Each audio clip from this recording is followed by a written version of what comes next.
Comme l'a dit Yuna, c'est un réseau qui réunit des acteurs du développement agricole, de la formation, de la recherche, et qui est financé par le ministère de l'Agriculture et de l'Alimentation. Et donc, l'objectif de l'Observatoire des systèmes alimentaires territorialisés est de produire des données. Parce qu'il manque de données, et on pourra faire des analyses qui répondent aux besoins des producteurs agricoles et de tous les acteurs qui les accompagnent, aux besoins des collectivités locales et des acteurs économiques, et aux besoins des acteurs de la formation et de la recherche, que si effectivement on produit des données là où il n'y en a pas. Alors pourquoi cet observatoire des systèmes alimentaires territorialisés est indispensable? Vous le savez, la résilience des systèmes alimentaires passera aussi par une meilleure connaissance des territoires qui participent au circuit alimentaire de proximité, car cette connaissance permettra d'identifier les fragilités du système et de mieux résister aux futures crises. Or, nous avons fait le constat, dans nos travaux menés à l'INRAE, du manque criant de données fiables sur les systèmes alimentaires de proximité, sur les circuits courts, sur l'alimentation vendue localement. Malgré le foisonnement de cartes qui signalent des lieux de distribution en circuit court, il est très difficile finalement de trouver des données de qualité sur les systèmes alimentaires. Nous avons pu constater que ces cartes manquent d'exhaustivité ou de mise à jour régulière. Certaines ne recensent que certains types d'initiatives, d'autres ont des périmètres qui sont très larges. Mais surtout, ces cartes s'adressent généralement aux consommateurs et donc elles ne sont pas conçues pour produire des données statistiques.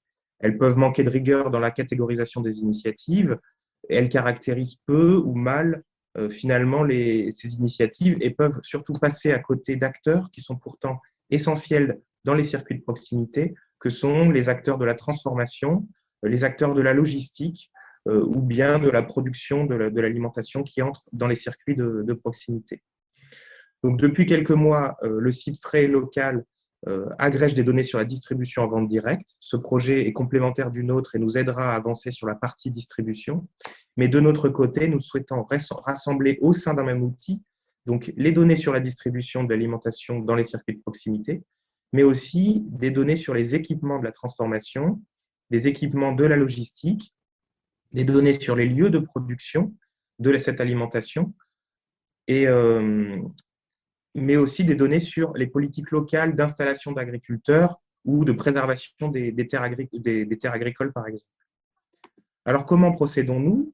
Nous avons mené des travaux à l'INRAE depuis 2018 qui nous ont permis d'identifier un certain nombre de sources de données fiables, mais aussi de construire une méthodologie pour produire des données de qualité actualisées dans le temps.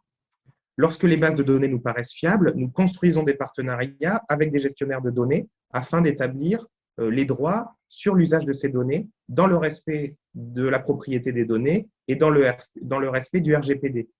Par exemple, nous sommes en train de construire un partenariat avec des distributeurs de casiers connectés dont s'équipent de nombreux agriculteurs en ce moment pour vendre leurs produits de manière automatisée directement sur leur exploitation. Lorsque nous avons identifié un manque de données fiables sur tel ou tel type d'équipement ou tel et tel type de lieu de vente, nous cherchons un partenaire en capacité de produire des données et nous l'accompagnons dans la production de ces données. Par exemple, nous sommes en train de monter un partenariat avec l'Union des industries de la conserve pour recenser les micro-conserveries. Enfin, pour certains lieux de distribution encore mal recensés, comme par exemple des magasins de produits locaux qui sont en train de se développer, nous avons établi dans ce cas un partenariat avec l'UFC Que Choisir qui va bientôt activer ses 150 associations de consommateurs locales pour lancer avec nous un vaste travail de recensement. Notre observatoire est donc lancé. Nous avançons petit à petit dans l'agrégation des données, mais nous avons besoin de vous tous pour nous aider. Je m'adresse notamment aux législateurs qui sont en capacité de nous aider à libérer des données.